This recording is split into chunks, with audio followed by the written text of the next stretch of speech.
Casino কাণ্ডের আলোচিত নাম ইসমাইল হোসেন চৌধুরী সম্রাট। 2020 সালের নভেম্বরে তার বিরুদ্ধে প্রায় 3 কোটি টাকার অবৈধ সম্পদ অর্জনের অভিযোগে চার্জশিট দাখিল করেছিল দুদক।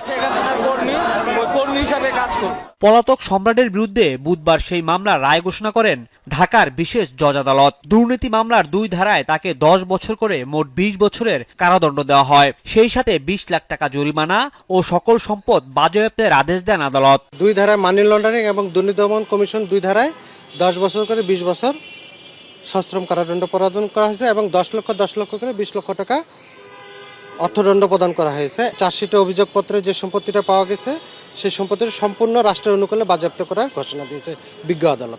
এদিকে জালিয়াতির আরেক ঘটনায় জাতীয় গৃহায়ণ কর্তৃপক্ষের সাবেক চেয়ারম্যান আখতারুজ্জামান সহ 7 জনের বিরুদ্ধে চার্জশিট অনুমোদন দিয়েছে কমিশন। অভিযোগ রয়েছে জাল সনদের মাধ্যমে দেলোয়ার হোসেন নামে এক ব্যক্তিকে 20 বছর ধরে চাকরি করার সুযোগ করে দিয়েছিলেন তারা। দীর্ঘ 20 বছর জাল সার্টিফিকেট দিয়ে চাকরি করেছেন। এই মর্মে দুর্নীতি দমন কমিশনে অভিযোগের প্রেক্ষিতে 29/8/2023 একটি মামলা হয়েছিল।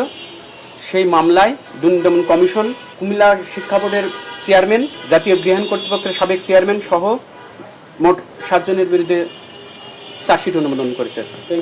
এছাড়া সাবেক অতিরিক্ত পুলিশ সুপার উত্তম কুমার বিশ্বাস ও তার স্ত্রীর বিরুদ্ধে মামলা করেছে দুদক। তাদের বিরুদ্ধে প্রায় 9 কোটি টাকার অবৈধ সম্পদ এবং 43 কোটি টাকার সন্দেহজনক লেনদেনের অভিযোগ আনা হয়েছে।